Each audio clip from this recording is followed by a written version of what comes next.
नमस्कार दोस्तों, मैं बलवान सिंह एक बार फिर से आपके अपने YouTube चैनल मैथ्स की कमजोरी में आपका स्वागत करता हूं। दोस्तों, हम परसेंटेज के सवाल करने स्टार्ट कर चुके हैं। तो मैं पहले दो वीडियो बना चुका हूं, एक बेसिक का और एक नंबर्स पे जितने भी सवाल आए हैं एग्जाम में वो भी मैंने लिए हैं, लेने की कोशिश की है। और मैं मिसलिनियस में कराऊंगा कुछ सवाल।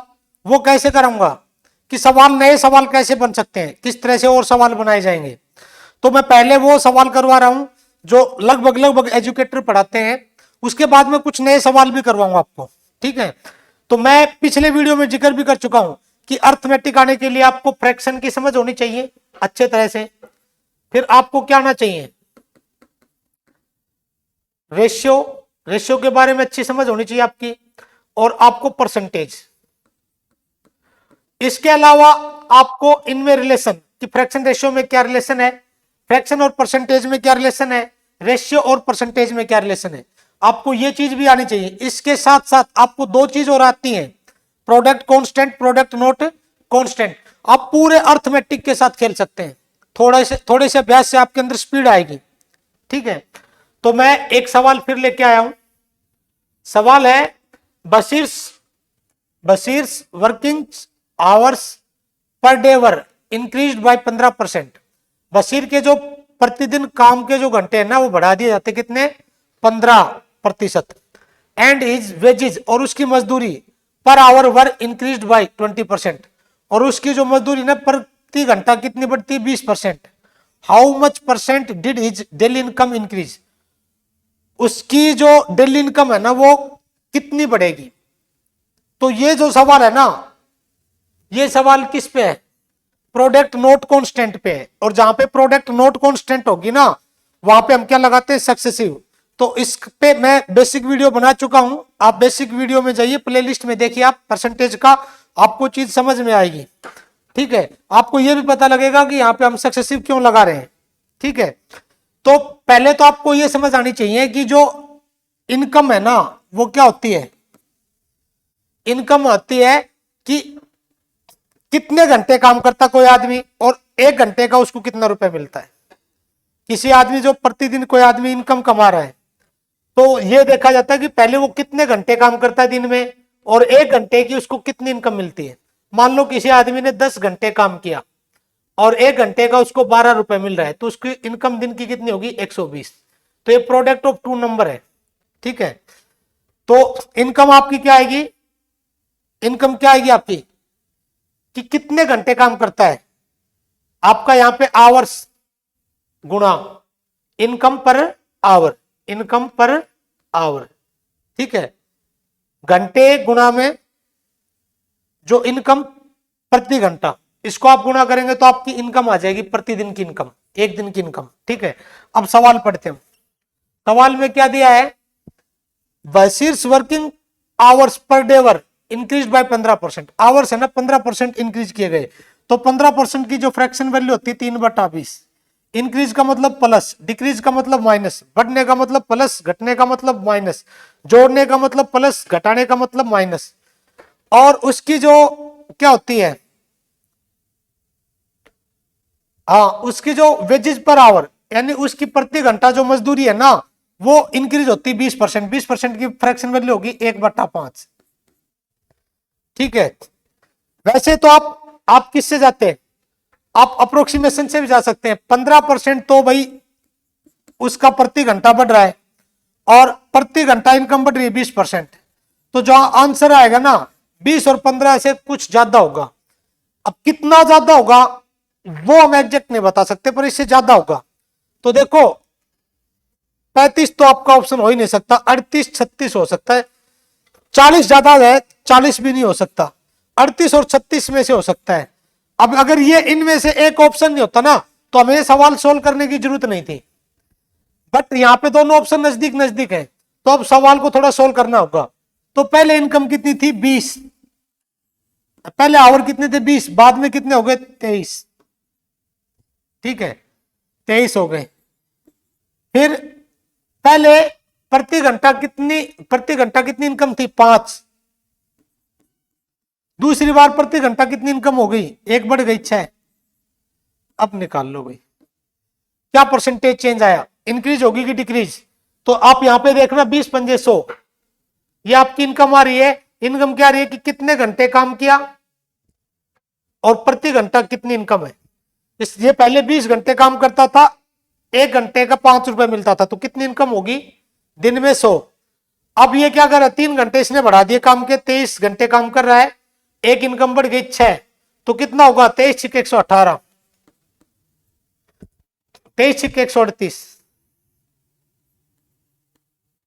23 छिक 138, तो कितना बढ़ रहा है 38, किस पर 100 पर, तो 38% आपका आंसर आ गया। 38% आपका क्या आ गया आंसर। कैसे कि भाई 38 बढ़ रहा है, कितने पे बढ़ रहा है 100 पे, तो 100 पे बढ़ रहा है, तो 38 बटा 100 गुना 100 करेंगे तो कितना होगा 38%, तो 38% आपका आंसर हो जाएगा। अगर ये 36 ऑप्शन नहीं होता, ये ऑप्शन आपके सवाल में नहीं होता, इसकी जगह 52 दे देता, तो आपको ये सवाल सोल्व करने की जरूरत ही नहीं थी। आप क्या करते, 25 और 15 कितना होगा, 20 और 15 कितना होगा 35, तो 35 से कुछ ज्यादा होगी, 35% से उसकी इनकम क्या होगी, कुछ ज्यादा हो जाएगी। जो नई इनकम आएगी ना 35% से कुछ ज्यादा हो जाएगी। तो देखो कुछ मतलब ज्यादा डिफरेंस नहीं होगा, 35 से 40 का थोड़ा ज्यादा डिफरेंस है, तो ये ऑप्शन नहीं होगा, ये तो 35 है ही नहीं, 52 तो होना ही नहीं है, और अब आपका 38 आंसर हो जाएगा और आप सोल्व भी कर सकते हैं। अगले सवाल की तरफ बढ़ते हैं। दूसरा सवाल है, तेल की कीमत में 20% की वृद्धि हुई, हालांकि इसकी खपत 8 से 1/3 की कमी कर दी गई, खर्च में प्रतिशत कमी या वृद्धि क्या है। ये वही सवाल है सक्सेसिव का, ये सवाल आप खुद सोल्व कर सकते हैं, पिछले वाला सवाल है। अब यहां पे क्या होगा, खर्च जो आपका एक्सपेंडिचर आता है ना, वो आता है प्राइस मल्टीप्लाई कंजप्शन, यानी खर्च है ना, खर्च क्या आता है, मूल्य गुणा खपत। आप बस ये चीज समझ लो, ठीक है। अब क्या गए, खर्च में प्रतिशत कमी, इधर इधर है ना कमी या वृद्धि बतानी है, तो 20% की वृद्धि हुई है, 8.5 की कमी। तो देखो 20% तो किस में वृद्धि हुई है, कीमत में, प्राइस में 20% की वृद्धि हुई, और जो खपत है उसमें 8 से 1/3 की कमी हो गई। तो ऑल ओवर इसको क्या मिलेगा, खर्च में क्या होगा, बढ़ जाता रहा है घट कम रहा है, तो यानी कि जो खर्च आएगा ना वो बढ़ेगा। कितना बढ़ेगा, अब 20 और 8 का अंतर देखो,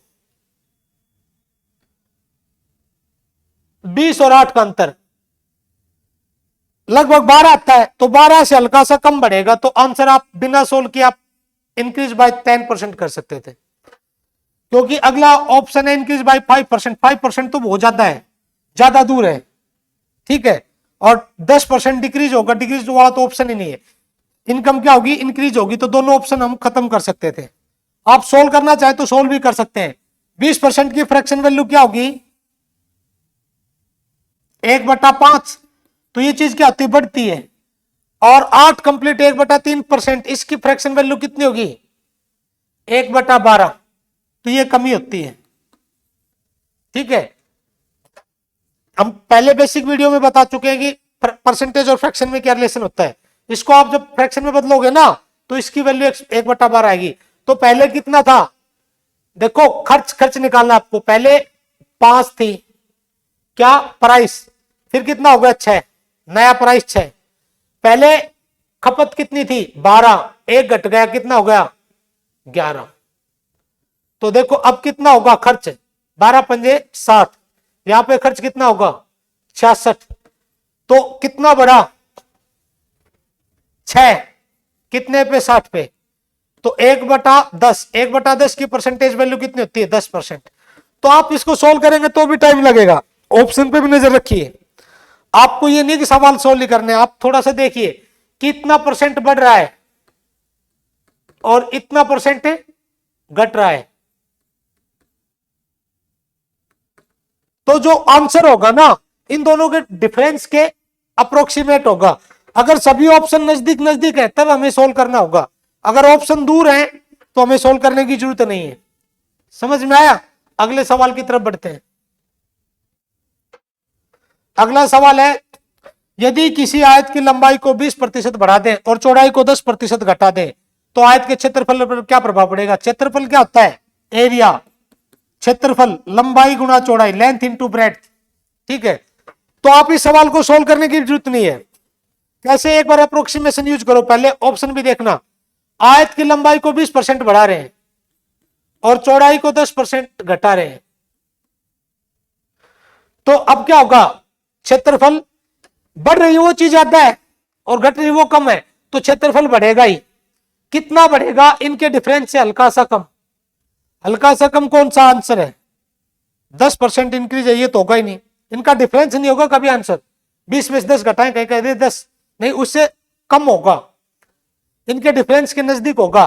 तो इनके डिफरेंस के नजदीक कौन आता है? 8। ये डिक्रीज है, ये डिक्रीज है। तो ये 3 ऑप्शन खत्म थे, आप तुरंत इसका जवाब दे सकते थे। ठीक है, बट अगर आप सोल्व करना चाहें तो फिर वही लेंथ क्या होती है? 20% है, बढ़ाई जाती है। 20% की फ्रैक्शन वैल्यू क्या होती है? 1/5। पहले लेंथ 5 थी, 1 बढ़ा दी, 6 हो गई नई लंबाई। ब्रेड डिक्रीज की जाती है 10%, इसकी फ्रैक्शन वैल्यू होगी 1/10। डिक्रीज का मतलब माइनस। पहले ब्रेड 10 थी, अब कितनी हो गई? 9। तो पहले एरिया कितना था? 50, और नया एरिया कितना आएगा? 54। तो एरिया क्या हो गया? 4 बढ़ गया, कितने पर? 50 पर। तो 4/50 गुणा 100 करेंगे तो 8% इंक्रीज होगा एरिया। 8% क्या हो गया? इंक्रीज। ठीक है, आपको समझ आ गया होगा। अगला सवाल देखिए, वर्ग की भुजा को 20% बढ़ा दिया जाए तो उसके क्षेत्रफल पर क्या प्रभाव पड़ेगा? 20%। अब देखो, आप एक बार ऑप्शन पे नजर मारना। 20%, 20% दोनों जगह बढ़ रही है। दोनों जगह क्यों बढ़ रही है? क्योंकि एरिया क्या था वर्ग का? साइड इनटू साइड, भुजा गुणा भुजा। तो पहली भुजा भी 20 बढ़ रही है, दूसरी भी, यानी भुजा गुणा भुजा, ये भी 20% बढ़ रहा है, ये भी 20% बढ़ रहा है। तो 20-20 40% से आंसर क्या होगा? ज्यादा। 40% से हल्का सा ज्यादा होगा, उसके नजदीक होगा। नजदीक होगा तो 96 तो नहीं होगा इंक्रीज, 40 डिक्रीज भी नहीं होगा, 20% डिक्रीज भी नहीं होगा, तो क्या होगा? 44% इंक्रीज। निकालते तो क्या 20% की फ्रैक्शन क्या होगी? 1/5। तो भुजा पहले 5 थी, क्या होगी? 6। अब क्या करेंगे? पहले एरिया कितना आएगा? भुजा गुणा भुजा। अब दूसरी बार भी भुजा गुणा भुजा, तो कितना होगा? 5 पंजे 25, और ये कितना होगा? 36। कितना बढ़ गया? 11। 25 पर गुणा 100, 25 चौक 100, 44%। आप निकाल भी सकते थे, और आप बिना निकाले भी अगर ऑप्शन देखें, ऑप्शन के हिसाब से जवाब देंगे। हो सकता कोई ऑप्शन 42% होता, तब तो फिर आपको क्या होता? 42% इंक्रीज होता, तो 44-42 नजदीक नजदीक है, तो फिर आपको क्या करना पड़ता? निकालना पड़ता सवाल। ठीक है, अगले ऑप्शन, अगले सवाल की तरफ बढ़ते हैं। एक घन की प्रत्येक भुजा को 20% बढ़ा दिया जाता है तो उसके आयतन में कितने प्रतिशत वृद्धि होगी? घन की भुजा को बढ़ाया जाता है 20%, तो आयतन जो घन है ना, जो क्यूब का जो वॉल्यूम होता है वो क्या आता है? Side cube. जो साइड दे रखी ना, जो भुजा की क्यूब होता है, क्यूब यूनिट होता है। ठीक है, तो अब इसका मतलब क्या होगा? भुजा साइड गुणा साइड गुणा साइड 3 बार, तो 10-20% यहां पे बढ़ रहा है, 20% यहां पे बढ़ रहा है, 20% यहां पे, 20-40, 20-60, 60 से ज्यादा होगा। 60 से ज्यादा एक ही ऑप्शन है इनमें से, ये भी नहीं है, ये भी नहीं है, ये भी नहीं है। आप बिना सोल्व किए आप तुरंत मतलब जवाब दे सकते थे, लेकिन बाई चांस एक और ऑप्शन होता 70, तो फिर आपको क्या करना पड़ता? सोल्व कैसे करते? 20% बढ़ने का मतलब क्या? 1/5। पहले भुजा 5 थी, फिर क्या हो गई? 6। तो पहले वॉल्यूम क्या आएगा? भुजा गुणा भुजा गुणा भुजा, और दूसरी बार वॉल्यूम भुजा गुणा भुजा गुणा भुजा, 125, और ये कितना आएगा? 216। 216 125 से कितना ज्यादा है? 216 125 से कितना ज्यादा है? यहां पे लिख देता हूं भाई, 6 में से 5 गया, 1, 21 में से 12 गए, 91। ठीक है, कितना ज्यादा है? 125 पे देखेंगे, गुणा 100 परसेंटेज निकालेंगे तो 25 पंजे और 25 चौक, 4 निम 36, और 5 से डिवाइड करेंगे तो 5 7 35, कितना बच गया? 1। 14 5 दूनी 10, 4 5 8 40, ये आपका ऑप्शन आ जाता, ये ऑप्शन आपका आंसर हो जाता। बट आप है ना ऑप्शन पे भी नजर रख सकते हैं, आपको सोल्व करने की जरूरत नहीं। आप ये देखें 20 20 20 20 60 से तो बढ़ेगा, 60 से बढ़ेगा। देखो अब आप कहेंगे सर यहां पे तो बहुत ज्यादा बढ़ रहा है, आप पहले तो कह रहे थे कि नजदीक होगा, नजदीक होगा तो देखो 20 40 20 60, इनमें तो काफी अंतर है। तो ये चीज कितनी बार हो रही है, 3 बार, 3 बार हो रही तो डिफरेंस बढ़ेगा। 2 बार गुना था तब डिफरेंस क्या रहेगा, कम रहेगा। कब तब डिफरेंस क्या रहेगा इनका, कम। आगे समझ में। और 3 बार हो रहा तो बढ़ेगा डिफरेंस, 4 बार होगा तो डिफरेंस और बढ़ जाता, पर 4 बार कुछ होता ही नहीं है। आप या तो क्या निकालते हैं, एरिया निकालते हैं, या आप क्या निकालते हैं, वॉल्यूम या पेरीमीटर। ठीक है, आप 3 चीजें निकालते हैं। तो वो प्रोडक्ट पे सवाल पूछता है, तो जैसे आपसे एरिया पे पूछ लेगा, एरिया पे पूछ लेगा या आपसे वॉल्यूम पे पूछेगा। और वॉल्यूम, वॉल्यूम में क्या होगा, चीजें मल्टीप्लाई होंगी। एरिया में भी चीजें जिनमें मल्टीप्लाई उन्हीं पे सवाल पूछेगा। ऐसे नहीं है जैसे आपको ये कौन का दे दिया, total surface area pi R L plus pi R square. आप यहां से पाई कॉमन लेंगे तो पाई, आर कॉमन लेंगे तो आर प्लस एल। इस पे सवाल नहीं देगा वो आपको। जितने भी सवाल बनाता है ना प्रोडक्ट कांस्टेंट या प्रोडक्ट नॉट कांस्टेंट पे बनाए जाते हैं आपके सवाल। आपके अर्थमेटिक के सवाल, सभी सवाल, चाहे वो टाइम वर्क का सवाल हो, चाहे आपका भाई परसेंटेज का सवाल हो, चाहे आपका भाई टाइम डिस्टेंस का सवाल हो, चाहे पार्टनरशिप का सवाल हो, आपका किसी भी टॉपिक से हो, एवरेज का सवाल हो, वो सभी इन्हीं पे बनाए जाते हैं। प्रोडक्ट कांस्टेंट नहीं। इसके साथ साथ आपको एक दो चीजें और समझनी होंगी। कौन सी चीजें समझनी होंगी, 2-3 चीजें समझनी होंगी दोस्तों। क्या मैंने शुरुआत में बताया था, परसेंटेज फ्रैक्शन रेशियो, इनका मतलब, इनकी अच्छी समझ और इनमें रिलेशन क्या है। साथ में आपको 2 चीजें समझ लो, product constant, product not constant. आपके लिए गणित बहुत आसान हो जाएगा, थोड़ी सी प्रैक्टिस करेंगे तो, ठीक टीचर के साथ। ठीक है, आगे देखिए भाई सवाल, अगला सवाल चलते हैं। ए का वेतन बी से 20% अधिक है। ए का वेतन क्या है, 20 के वेतन से 20% अधिक है। अब यहां पे सवाल को ढंग से पढ़ो। ए का जो वेतन है 20 से 20% अधिक है। Salary, A's salary is 10% more than B salary, how much percent less than A's salary. तो बी का वेतन ए से कितना कम है, बी का वेतन ए के वेतन से कितना कम है। ठीक है, बी का जो ए का वेतन बी से 20% अधिक है।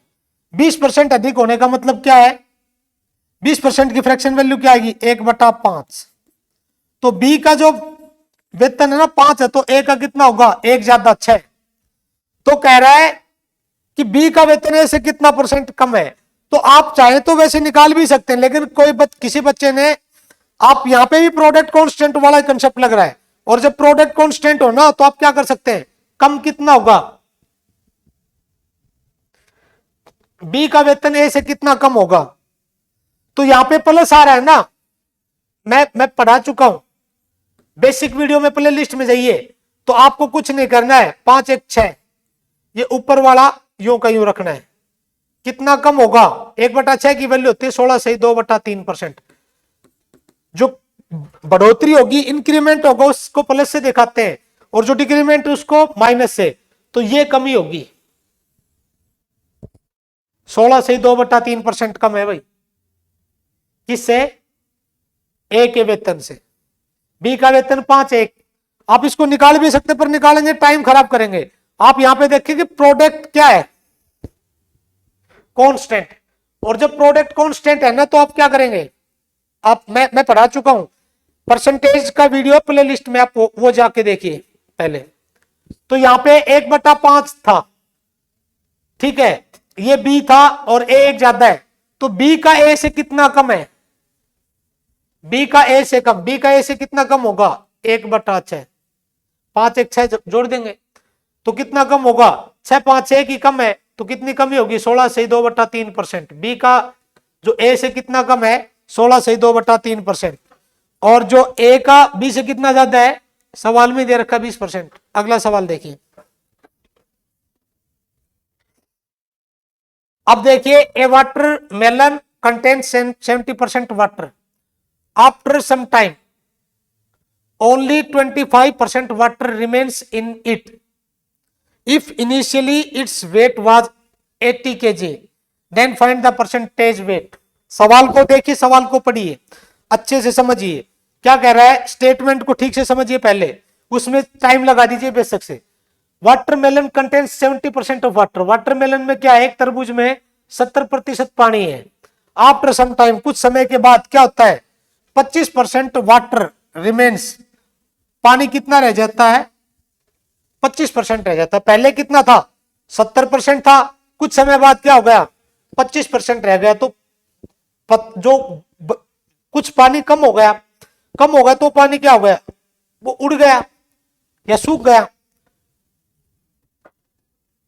अब कह रहा है in it, if initially weight, शुरुआत में जो तरबूज का वेट था ना 80 किलोग्राम था, तो प्रेजेंट वेट बताओ भाई। पानी सूख गया, पानी उड़ गया, तो अब तरबूज का वेट क्या होगा, कम होगा। तरबूज देखना आप, तरबूज में क्या होता है, तरबूज में एक चीज तो होती है छिलका, और दूसरी चीज होती है उसमें पानी। दो चीजें होती हैं, एक छिलका होता है, एक पानी, दो चीजें होती है भाई। तो ये क्या कह रहा है, एक बार फिर से पढ़ना, वाटरमेलन कंटेन 70% वाटर, 70% पानी था, लेकिन कुछ समय बाद कितना पानी हो गया, 25%। अब क्या कह रहा है, इसका इनिशियली वेट 80 है, तो शुरुआत बाद का वेट कितना, फाइंड द प्रेजेंट वेट। अब जो वेट है वो कितना, कुछ पानी उड़ गया, तो पानी उड़ गया ना, पानी कम हो गया, लेकिन छिलका तो वही का वही है भाई। तरबूज में जो पहले जितना छिलका था उतना ही छिलका रहेगा, तो छिलका वही है। तो पहले केस में भी छिलके की जितनी मात्रा थी और दूसरे केस में भी छिलके की जितनी मात्रा है, ये प्रोडक्ट कांस्टेंट का ही केस हो गया कि पहले भी छिलके की मान लो कुछ मात्रा रही होगी, मान लो x, दूसरी बार भी x।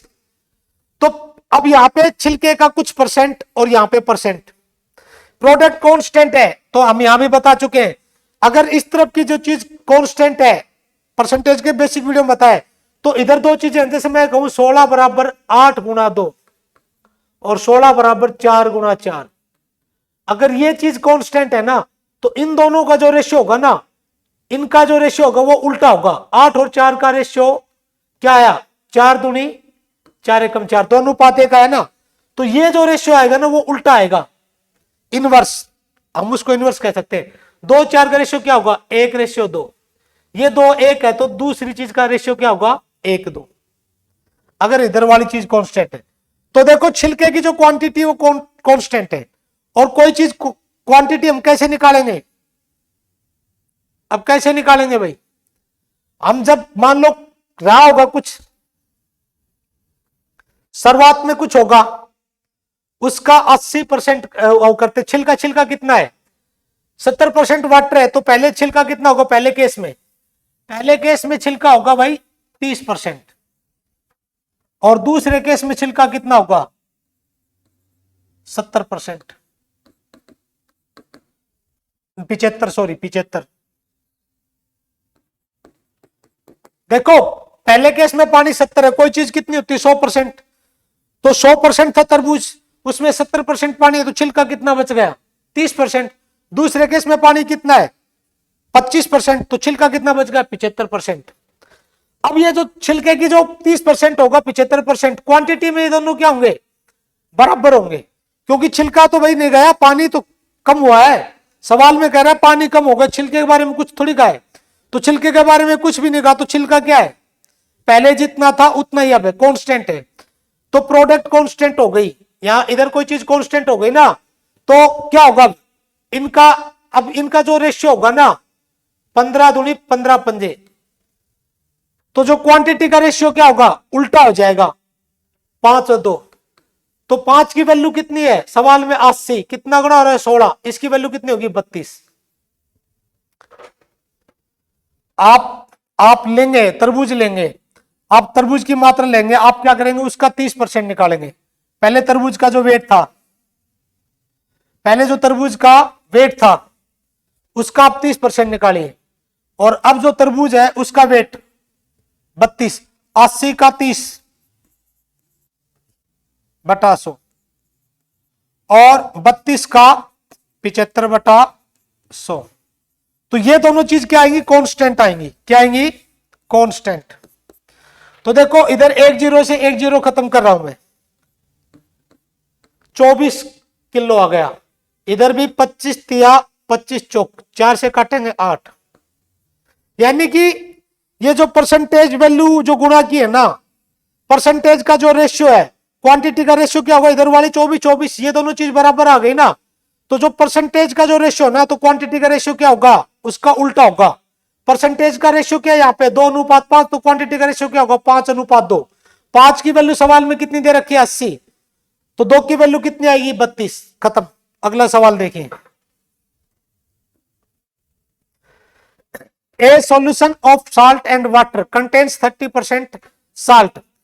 एक जो मिस वो है आपका सॉल्यूशन होता है घोल, ठीक है, उसमें दो चीजें क्या है, साल्ट और वाटर। तो 30% साल्ट है और 48 litre of water evaporates the salt becomes 75%। क्या करता है कि 48 लीटर पानी उड़ जाता है, तो जो साल्ट है 75% बन जाता है। What is the volume of the initial solution, जो सॉल्यूशन है ना उसका उसकी इनिशियल मात्रा कितनी थी। सवाल में क्या कह रहा है कि उस सॉल्यूशन में दो चीजें हैं, एक तो साल्ट है, दूसरी वाटर। तो पहले साल्ट कितना 30%, फिर क्या कहता है 48 लीटर पानी उड़ जाता है, फिर क्या हो जाता है साल्ट 75%। तो देखो आप कोई सॉल्यूशन ले लो, आप कोई बर्तन ले लो, उसमें नमक और पानी मिला लो। नमक और पानी मिलाएंगे ना, पानी आप उड़ा देंगे या निकाल देंगे, पानी उड़ जाएगा, तो नमक तो नहीं उड़ेगा ना, नमक तो उतना ही रहेगा। पानी कम किया गया है तो नमक क्या है कांस्टेंट, ठीक है। अब क्वांटिटी कितनी आएगी, परसेंटेज का रेशियो है, क्वांटिटी का रेशियो क्या होगा उससे उल्टा। तो 15 दूनी 15 पंजे 75, तो क्वांटिटी का रेशियो क्या आएगा 5:2, ठीक है। अब आपको क्या निकालना है, इनिशियल सॉल्यूशन, शुरुआत की निकालनी, 5 की वैल्यू निकालनी है। नया सॉल्यूशन भी निकाल सकते हैं, 2 की वैल्यू भी, 2 की वैल्यू भी निकाल सकते हैं। सवाल में क्या दे रहा है 48 लीटर पानी उड़ जाता है, कितना उड़ जाता है 48, पहले 5 था उड़ के कितना हो गया 2, तो कितने यूनिट उड़ गया 3, 3 की वैल्यू सवाल में कितनी 48, पहले वाला कितना आएगा 5, 3 से काटेंगे 16, 80 था पहले, पहले कितना था 80, शुरुआत में जो सॉल्यूशन था वो कितना था 80, नया कितना आएगा 48/3 गुणा 2, 3 से काटेंगे 24, 3 से काटेंगे 16, 16 दूनी 32। तो जो नया सॉल्यूशन आएगा, जो प्रेजेंट सॉल्यूशन है वो कितना है 32, 80 में से 32 घटाएंगे तो कितना आएगा 48। तो आप सवाल को सोल्व कर सकते थे। अगले सवाल की तरफ बढ़ते हैं। 80 litre of a mixture of acid and water, 80 litre है एक मिक्सर किसका, एसिड और वाटर का, कंटेन्स 30% एसिड, उसमें क्या 30% एसिड है। How many litre of water must be taken out, कितना पानी बाहर लिया जाना चाहिए to make the acid 75%, acid को 75% बनाने के लिए कितना पानी बाहर निकालें।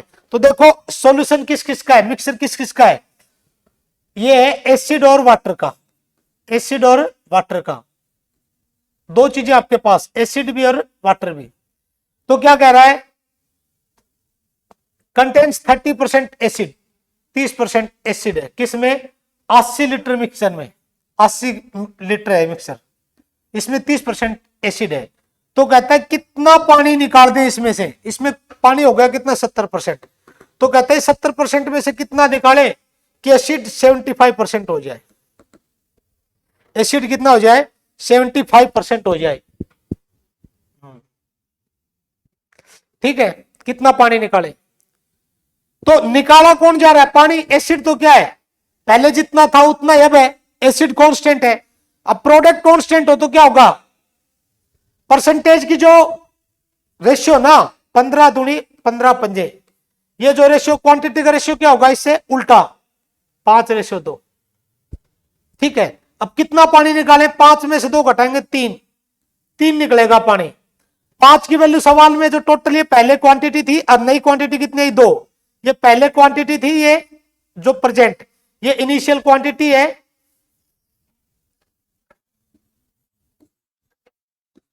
और ये प्रेजेंट क्वांटिटी है, ये शुरुआत की क्वांटिटी। रेशियो में आई है 5 और 2। कैसे आई कि भाई देखो वाटर निकाला गया है, एसिड तो नहीं निकाला गया, एसिड नहीं निकाला गया तो एसिड तो उतना ही है, अब उतना है तो प्रोडक्ट क्या हो गई, कांस्टेंट।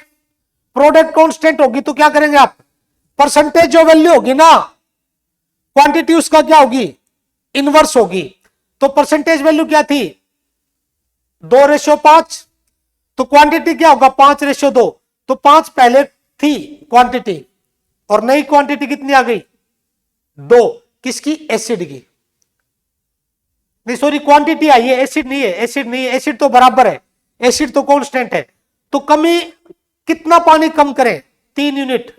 तो 5 यूनिट की वैल्यू सवाल में क्या 80, 1 यूनिट की कितनी आएगी 16 और 3 यूनिट की 48 लीटर पानी आपको क्या करना पड़ेगा, निकालना पड़ेगा। आपका सवाल सोल्व हो गया। अगला सवाल देखिए। तो ये सवाल आ गए इनकम के, तो ये हम अगले वीडियो में करते हैं। वीडियो को ज्यादा से ज्यादा शेयर करिएगा दोस्तों। चीजें समझ में नहीं आ रही है तो मैं बता चुका हूं, चीजें गणित किसी को मुश्किल लगता तो उसको मुश्किल लगने के पीछे कारण होते हैं। क्या कारण है कि आप बेसिक नहीं जानते। जैसे किसी बच्चे को फ्रैक्शन का मतलब ठीक से नहीं पता हो, रेशियो का मतलब ठीक से ना पता हो, और परसेंटेज का मतलब ठीक से ना पता हो, इनमें रिलेशन ना पता हो, product constant, product not constant. भाई मैं जो ये चीजें बता रहा हूं ना, आप ये चीजें सीख लीजिए, आप अर्थमेटिक में कभी मार नहीं खाएंगे। और नए सवाल कैसे बनेंगे वो मैं मिसलिनियस में बताऊंगा, ठीक है, मिसलिनियस में बताऊंगा कि किस किस तरह से और सवाल भी बना सकते हैं, इन्हीं सवालों को हम और बढ़िया कैसे बना सकते हैं। ये सब चीजें गणित में क्या है, गणित कुछ भी नहीं है। 4 तो ये ऑपरेशन है जिनमें से यही 2 मेन ऑपरेशन है, ठीक है, और 3 ये है, 2 इनइक्वेशन और 1 इक्वेशन। ये चीजें जितने भी सवाल बनते हैं उनमें यही कंडीशन होती है, कोई कैसा भी सवाल हो यही कंडीशन होती है। गणित मुश्किल नहीं है, मैं थोड़ा सा पढ़ा रहा हूं भाई, एक बार मेरे को एक टॉपिक कंप्लीट करना है, ठीक है, उसके बाद दूसरा तीसरा। कमजोर बच्चों के लिए मैं थोड़ा और आसान, मतलब बिल्कुल बेसिक से पढ़ाऊंगा, एक बार मैं फिर से लेके आऊंगा। तो चैनल को ज्यादा से ज्यादा शेयर करिए। जिन बच्चों को ये चीजें समझ में नहीं आ रही है तो वो क्या करें, मैंने बताया उन चीजों को एक बार सीखने समझने की कोशिश करें, ठीक है। अगर समझ में नहीं आ रही है तो लिख के कमेंट कीजिए मेरे वीडियो पे, मैं बिल्कुल बेसिक से पढ़ाऊंगा, बिल्कुल बेसिक से, और हर चीज को आराम से पढ़ाऊंगा। अभी मैं बिल्कुल कमजोर बच्चों के लिए नहीं पढ़ा रहा हूं भाई, मैं देखूं ना डिमांड कितनी, कितने बच्चे सीखना चाहते हैं। चैनल को शेयर करिए, आप मेरे लिए एफर्ट करिए, मैं आपके लिए एफर्ट करूंगा, ठीक है। मुझे आपसे कुछ नहीं चाहिए, बस आपका प्यार चाहिए, और भाई आप शेयर करिए, ज्यादा से ज्यादा बच्चों तक पहुंचाइए। मैं फिर अपनी चीजों को ज्यादा से ज्यादा आपको डिलीवर करूंगा, ठीक है। तो अगले वीडियो मिलते, ख्याल रखिएगा। चैनल को जिन्होंने शेयर नहीं किया है तो शेयर करें, और सब्सक्राइब नहीं किया तो सब्सक्राइब कर लें, ठीक है। अगले वीडियो मिलते हैं।